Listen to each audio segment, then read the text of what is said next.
College fee reimbursement మళ్ళీ మేము తీసుకొస్తాం.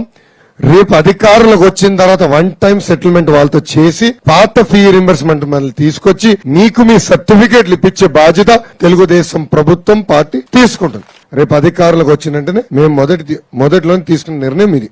రాష్ట్ర వ్యాప్తంగా పెండింగ్ లో ఉన్న ఫీజు రీయింబర్స్మెంట్ బకాయిలు విడుదల చేయాలని చెప్పని ఏఐఎస్ఎఫ్ గా 17 నెలలుగా రాష్ట్ర ఆందోళన కార్యక్రమాలు చేపడతా ఉంటే ఈ విద్యాశాఖ మంత్రి నారా లోకేష్ మాత్రం పట్టించుకోలేదు. ఈ రాష్ట్రంలో 10 లక్షల మంది విద్యార్థులు చదివిన చదువుకి సర్టిఫికేట్ లేక ఫీజు రీయింబర్స్మెంట్ విడుదల కాక రోడ్ల మీద తిరుగుతా ఉన్నారు. సార్ మీరు రీయింబర్స్మెంట్ విడుదల చేయమంటే మొన్న 21 తారీఖు విద్యార్థి సంఘాల చర్చల్లో ఆయన మాట్లాడుతూ చాలా ఆర్థిక లోటు బడ్జెట్ ఉందని చెప్తా ఉన్నారు. లోకేష్ గారిని ఏఐఎస్ఎఫ్ అడుగుతా ఉన్నాం, అయ్యా నారా లోకేష్ గారు, గత వైసీపీ ప్రభుత్వంలో జగన్మోహన్ రెడ్డి గారు వేల కోట్ల రూపాయలు ఫీజు రీయింబర్స్మెంట్ విడుదల చేయడానికి సిద్ధంగా ఉంటే నీ తండ్రి నారా చంద్రబాబు నాయుడు ఆనాడు కోర్టుకెళ్లి ఆపిన మాట వాస్తవం కాదా?